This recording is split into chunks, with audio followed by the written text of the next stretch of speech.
disagree, but we support. And I call him, you're dealing with this, you're dealing with this, and we kind of bounce things off each other. But we're doing what we do, and here we are, still number one. Yeah, I think that's the success of an organization. Like I tell people all the time, they're like, oh, organization successful. You got to have good coaches from top to bottom. I think that's where we contribute. And that's where early on in the Ducks, it was only me and Pat. And then, and Gary. And then when Gary left, it was just us two were successful. Then second time around starting the organization, it's like we got to build from the top to the bottom, and we have great coaches on every single level. That's why our organization right now is 27-0 as a chapter. We're 27-0 as a chapter. And not only, he donated everybody 9 you did, so did 8U. 8U didn't give up a touchdown all weekend either. And they did their thing, and we have 4 teams go undefeated. But it just gets more difficult now, with all these middle school kids getting offers. And, we got, I see kids, and it just makes it difficult. So now it makes the parent going into high school thinks their kid should have 3-4 offers.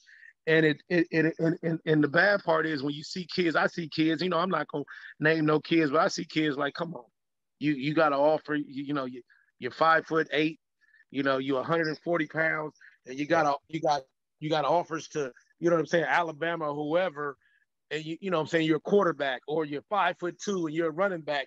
And it's like, it don't make sense, because unless you grow 5-6 inches and your daddy's 5'6", now all of a sudden you got 8 offers. And if you go look at film, you weren't nearly the best player on your youth team, but you got 8 offers. And I made a post a couple of weeks ago. People got mad at me. I said, offers aren't earned anymore. They're bought. Yep. Hey, if you're just checking in right now, man, it's the 3rd episode of Turf Talk. I'm your host, T. Smith, a.k.a. Trey, with my guys, Coach G and Coach Jackson. We got the one and only creator of the OG Ducks right here in the building himself, Mr. Keefe. We got the lawyer and sports entertainer since 2008, Mr. Eric Eastham. We're just talking a little bit about the process from the youth to the high school. And now I want to just pick Mr. Eastham's brain with Coach Jackson. Do you see yourself more as, like, I know it's business, but are you in dealing with these younger men nowadays, or you find yourself more as like a mentor and guiding families in the right way, or at least having an opinion like, hey, what glitters not always gold, or whatnot? Absolutely. Absolutely. And, what this NIL business has just made that topic even more prevalent. I mean, I'm really trying to press upon these kids that, especially when they're already in college and can see the path to the NFL, that you're playing for an 8-figure contract and you're playing for a 9-figure NFL career. And so you really need to be thoughtful about how you're going to spend your time, especially during, everybody in fall camp right now, and then goes right into the season. How much time are you really going to spend making TikToks and making, Instagram posts for different brands? I guarantee you the teams are watching. I mean, we've spoken with front offices about this. They're very interested to kind of get a little bit of more glimpse, beyond the on-field into the character of these young men. And you've seen guys getting in trouble with what they're putting out there on social media. And so I think it can be a really big distraction.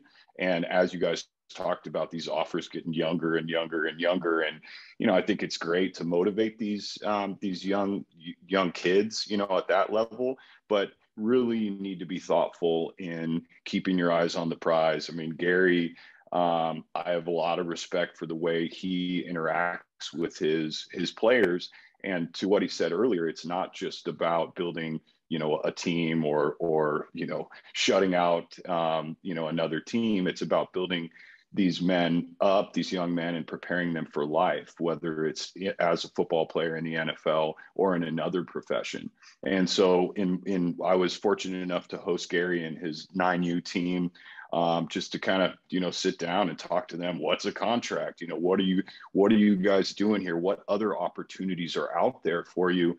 And so I really respect how he seems to place just as much, if not more, focus on preparing these young men for life and life after football. Because even the players that do make it to the NFL, they have to always kind of keep in the back of their mind, what's life going to look like beyond. and how am I going to care for my family if my career is, only a couple years, or even if it's longer? How do I learn to be a businessman to take care of my money, invest my money in the right way, and put it in places where my money is going to make money for me and provide not just for my family, but for my grandchildren and generations beyond. So absolutely, that's a huge part of my job. And it's something, like I said, very passionate about, because I think, as we've all heard, there's some very unscrupulous people out there and people looking to take advantage. And it's a minefield. And so I think it's important to have somebody a trusted advisor, and also somebody that can protect these players from, a legal perspective, and making sure when they do choose to do an NIL opportunity, does it comply with what the school's regulations are? Does it comply with the state laws? Because the last thing you want to do is risk your eligibility over a $500 TikTok. and that's something like Coach Jackson. I've had a chance to be around him and his facility at the Get It Done facility. Coach Jackson, you're big on, telling these kids, hey, stay off the internet. Hey, make more positive decisions than not. You're not telling them it's good or bad. You just say, hey, let's make more positive decisions. And that's something we've had a chance to see that, that's in your son, because your son is a mentor and a role model, saying in the Los Angeles and the Inland Empire community. And what we're talking about now probably hits you home more than not. With Drake's name being so big, how do you feel about what we just talked about these kids starting sooner and sooner about making better choices and being on the right track, sir? Like I always tell these kids, you never know who's watching you. You know what I'm saying? So you be careful and cognizant with the things you put out. So I think right now too, at the stage that my son is at, I have people coming with these deals and stuff too, but I think we're looking at the bigger picture as far as getting to the next level. And like you said, Eric was saying earlier, I'm not finna grab a small $5,000 deal that's gonna affect me in the long run. You know what I'm saying? So we've been very cognizant on trying to pick these things out. So I've just told my son we're just gonna leave it alone and just go for the big. Yeah, play ball. Yeah, let daddy take care of that, man. Mm-hmm. Coach G, and you want to piggyback off that?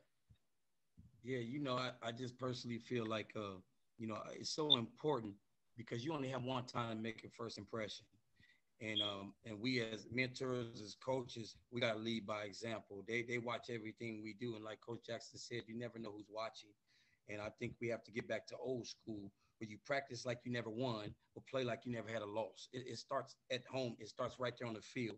So we have to be very, very aware of that. So I back everything you guys said. I 100% agree with you. You have one time to make your first impression, so you better make the best of it. Get off the fence and get going. Keefe, go ahead, Mr. Trevon, just real quick. I just think, with this change, really what this NIL change is, it's going to benefit the kids that are in 8th, 9th grade right now, because by the time they're in college, or, as you see with this Ohio State quarterback who left high school and enrolled early, those are the players that are going to benefit, because I've spoken with dozens of brands over the past month, 2 months about this, and they're really just sitting on the sidelines right now, a majority of them, to see where's my return on investment. And you guys might have seen in Sports Business Journal, there's an article, a majority of these deals are really driven by the social media following. So for instance, we have a player that we represent at Clemson. He has over 300,000 followers on Instagram.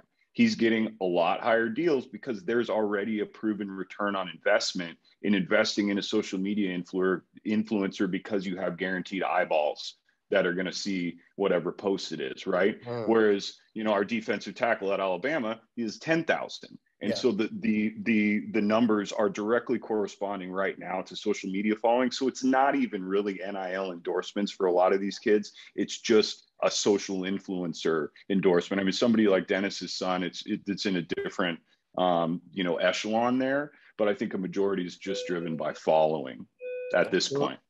And I agree on that too, because I worked for Battle, and we had a bunch of athletes kind of reach out to us when NIL took off, and that was kind of our CEO's take on it, is like, well, what is the benefit of that. We're going to wait and see, what it is, before we get out, because we send out a bunch of gear, stuff, equipment and stuff to kids already. So it didn't make sense for us to jump in and pay. But I agree what he's saying. Most of these brands, like, we're not Nike or Adidas or anything like that. We're going to wait and see how it works before we get into any type of deals like that. All right. Keefe, I want to come back to you because it was a question I wanted to ask in the beginning, but I want you to get your piece in. Do you think the importance of the youth coach is even more important now than it was because of something that you was a part of? I mean, whether how many ever other people were get involved with you, but I see now it's an importance of the youth coach. The high school coach thinks the youth coach is more important, in my opinion. I was wondering, do you think the same? Oh no, it's facts. It's been like that. You gotta think about it. If you look at it, look at the potential now. Dennis being a Centennial, you look at the way I tell Gary that all the time. His team, his 8-year-old team was more disciplined than my 14-year-old team. Yeah. But if you think about it, Dennis could tell you before Drake was probably the best defense in the country. We have more freshmen playing varsity football now than we ever have. And you can go look at Mater Dei and tell you how important the youth coach is. When Pat Dubar got to Mater Dei, look where Mater Dei is now. Yeah. Mater Dei had 9 freshmen play varsity last year. They got another 3 or 4 playing varsity this year. So at the end of the day, that comes from the youth coaches developing them kids getting bigger, stronger, faster, growing more, getting ready. I think, and then not to mention, 2 years ago, we had a 14-year-old kid, BJ Tolo, that started varsity at Mater Dei as an offensive lineman. That was unheard of. Carter, DeAndre Carter started 3 varsity games for Mater Dei now. So, of course, the youth coach is more important because now these guys are walking in. Like, you've seen kids at smaller schools play varsity as a freshman. But I think, if Drake was an 8th grader going into 9th grade now, he'd play varsity at Centennial. Yeah. Same with Gary. Gary would play varsity at Centennial coming into high school now because now these freshmen, now these 9th graders are getting coached up so much. And then what we're doing, we travel, we just got back from Georgia. Gary's taking his team to Arizona. We get on airplanes and we go play these other cities. It's like a varsity game. We got, 4,000 or 5,000 people out there. It's, the kids are used to it, so they don't get intimidated now on Friday nights because they've done it for a whole year now, playing in these big games and going down here. I tell people all the time, when we go to South Florida youth football is the best place to play football. You'll have 80% of the people out there ain't got kids out there, and they're out of games, watching football games. Okay. And it's big, and you get that environment. Mr. Eastham, what's your views on that? We only got a couple minutes left till we switch formats. We're trying to get in a different format. We're getting approved so we can start doing an hour show. We got a couple minutes left. Eastham, what is your views on, do you see a shift from the youth to the high school? It's a more importance, leading to the college now for the NIL? Yeah, I agree with what Keefe said. You guys are more familiar with the youth football than I am, but it's not just football. I see it. My friend runs a volleyball club, very, very big down here in San Diego. You see it in soccer. These parents are paying tons of money for their kids to play club sports. There's a huge outlay of time, driving. I know Gary has kids that commute from far away. I know, Dennis has kids that, living at his house at times because he wants to help, get them in a better situation coming from, far away. So, I think what parents are willing to do is, going up and up and up and what they're willing to pay, because I think we've kind of mashed it together and you can kind of see, and even the kids are seeing the end game sooner. And so, they're wanting to get started sooner, compete against the best, be around the best, and be coached by the best. So I agree. Real quick, I wanted to say something, just real quick, picking up back off him. So I get kids that inbox me every day, hey, you want to play for the Ducks? And I'm like, where you live? I live in Maryland. We're in California. So I had a kid that was 12 inbox me from Denver. And I said, here's the coach's number. Didn't think none of it. 3 weeks come by, I go out to practice. The kid is out there. I go talk to the mom. She said, we put our house up for sale. We got our bags packed. We moved here. We're staying in an Airbnb. We're looking to buy a house in Corona. And I did this so my son can play for the Ducks. And I was like, wow, you really packed up your house, moved your life, moved to California to come play for the Ducks. And figure out what he's going to do in high school. So like he said, like these parents are investing in their kids. Like to me, I thought it was crazy, but like I said, I can't say, everybody do what we can for our kids and make sure to give our kids the best situation to be successful in life. I want to piggyback too. Drake first his freshman year, we went to a visit to BYU, and the coach said, "So what youth team did you play for?" He said, "I said, you play for the IE Ducks." He's like, "What? You play for the IE Ducks?" I was like, "Guess what? You know what he told us? Guess what? We're gonna offer you because we know you've been coached up." That's where it starts off with good coaches like Coach Keefe, Coach Gary, and the rest of the OG Ducks. With the football season starting up, Coach Jackson, I hate to put you on the spot like this, but this is what we're gonna have to Coach G and Coach Jackson. Keefe, you can get into this too. Mr. Eastham, if you want to, you can get in. We got 5 games this week. I'm writing down who picking who. We got 5 games, games of the week. Week 0, Bosco, and Keefe already spoke on it. Bosco versus Miami Central. Who you got, Coach Jackson? I'm gonna go hometown, man. Bosco. Who you got, Coach G? I would say Bosco. 80% votes are for Bosco, 20% are Miami. I say Bosco gonna do what they do. Keefe, who you got? I got Bosco's. I think up front in the trenches, that's where they gonna win the game. Yes, they deep up there. Eastham, you got a choice. Who you got? I'm making it unanimous. I would never disagree with these guys. Hey, one more, because we're gonna get cut off. Here we go. Crenshaw versus Westchester. Jackson, who you got? Crenshaw, OG, baby. Okay. Crenshaw, look at y'all. I got Crenshaw too. Okay, Eastham. He should be going with Crenshaw too. You know what I'm saying.